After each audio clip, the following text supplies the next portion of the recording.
Good morning student. आज हम कक्षा 9 में पढ़ी गई कविता कैदी और कोकिला, जो कि माखनलाल चतुर्वेदी द्वारा लिखित कविता थी, उसके प्रश्नों को समझेंगे। क्वेश्चन नंबर 1, कोयल की कूक सुनकर कवि की क्या प्रतिक्रिया हुई थी? तो कोयल की कूक सुनकर कवि को लगा था कि कोयल क्या हो गई, बावली हो गई है, पागल हो गई है, वह कुछ कहना चाहती है, या ऐसा लगता था जैसे वो कवि को निरंतर स्वतंत्रता के लिए लड़ने की प्रेरणा दे रही थी। क्वेश्चन नंबर 2, कवि ने कोकिल के बोलने के लिए किन कारणों की संभावना बताई? कवि जो कोकिल यानी कि कोयल बोल रही थी, उसके बोलने का कारण क्या बताया था? तो कोयल क्या हुआ था कि जो अंग्रेजों का जो अत्याचार था उसको समझ गई थी, इसीलिए वो बोल रही थी। तो अंग्रेजों का अमानवीय जो प्रताड़ना देखकर वो बोल रही थी। फिर चारों ओर जो अंग्रेजों का भीषण अत्याचार हो रहा था और विषमता का जो तांडव था उसको देखकर बोल रही थी। फिर कवि के शरीर एवं हाथों में जो लोहे की जंजीरें थी उसको देखकर वो बोल रही थी। और कवि की जो ऐसी दीनहीन दशा थी, जैसे लाचार सी, गरीबों सी, बेबस सी, उस दशा को देखकर वह बोल रही थी आदि। हम और भी बता सकते हैं। क्वेश्चन नंबर 3, किस शासन की तुलना तम के प्रभाव से की गई और क्यों? किस शासन की तुलना तम मतलब अंधेरा, उसके प्रभाव से की गई और क्यों? तो कौन सा शासन था? ब्रिटिश शासन, अंग्रेजी शासन, जिसकी तुलना तम के प्रभाव से की गई थी। और क्यों की गई? क्योंकि जो अंग्रेजी शासन जो था वो स्वतंत्रता सेनानियों और कानूनी जो अपराधी थे उनके बीच अंतर किए बिना समान दंड देता था। यानी कि अगर किसी की सजा, किसी ने गलती की है और किसी ने नहीं की है, तो भी क्या करता था, दोनों को बराबर की सजा देता था। और जो स्वतंत्रता के सेनानी थे उनको भी मतलब इस तरीके से दंड देता था कि मानो जैसे कोल्हू के बेल की जगह जोतकर उससे श्रम कराया जा रहा है। और भारतीयों पर तो विशेष रूप से घोर अत्याचार किया जा रहा था, इसीलिए उसकी तुलना किससे की गई? तम के प्रभाव यानी कि अंधेरे के प्रभाव से की गई। क्वेश्चन नंबर 4, कविता के आधार पर पराधीन भारत की जेलों में दी जाने वाली यंत्रणाओं का वर्णन कीजिए।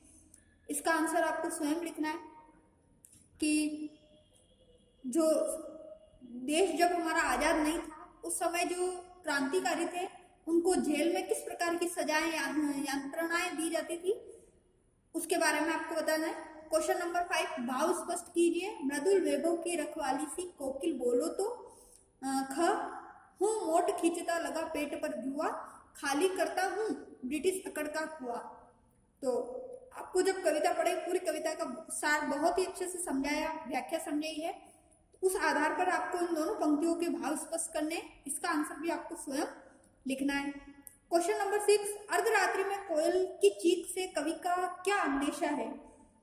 तो अर्धरात्रि यानी कि आधी रात के समय जो घोर अंधकार हो रहा है उस समय कोयल क्या हो रही है? बोल रही है, चीख रही है। तो कवि को क्या अंदेशा हो रहा है कि स्वतंत्रता सेनानियों के ऊपर जो हो रहे घोर अत्याचार, इसको देखकर कोयल के मन में जो क्या हो रहा है, करुणा, कोयल के हृदय में करुणा के भाव उठ रहे हैं, उठे होंगे उनको देखकर। इसी प्रकार कैदियों पर होने वाले अत्याचार एवं उनकी जो वेदना, दुख, इन सब को देखकर कोयल के मन में क्या हो रहा है कि करुणा के भाव उठ रहे हैं या करुणा के भाव उठे होंगे, इस कारण से वह क्या हो रही है? चीख रही है। क्वेश्चन नंबर 7, कवि को कोयल से ईर्ष्या क्यों हो रही? अब कवि को कोयल से ईर्ष्या क्यों हो रही है? क्योंकि कोयल को तो आसमान में उड़ने की स्वतंत्रता मिली हुई है, चारों दिशाएं उसकी है और हरियाली उसके है, संपूर्ण आकाश में उड़ने का उसको अधिकार है। लेकिन कवि जो केवल 10 फुट का वो जो एक छोटा सा तंग स्थान है, सकड़ा सा, उसी के अंदर अपना जीवन व्यतीत कर रहा है। और कोयल अपने गीत गा गा कर संपूर्ण संसार में अपनी प्रशंसा फैला रही है। और कवि जो है कि अपने कारागार में रोना भी उसके लिए क्या है, कि मानो अपराध है, बुराई है। तो इस कारण से वो क्या कर रहा है कि वो सोच रहा है कि कोयल को तो इतनी आजादी मिली है और मुझे कुछ भी नहीं मिल पा रहा है, इसीलिए उसे क्या होने लगती है, कोयल से ईर्ष्या होने लगती है।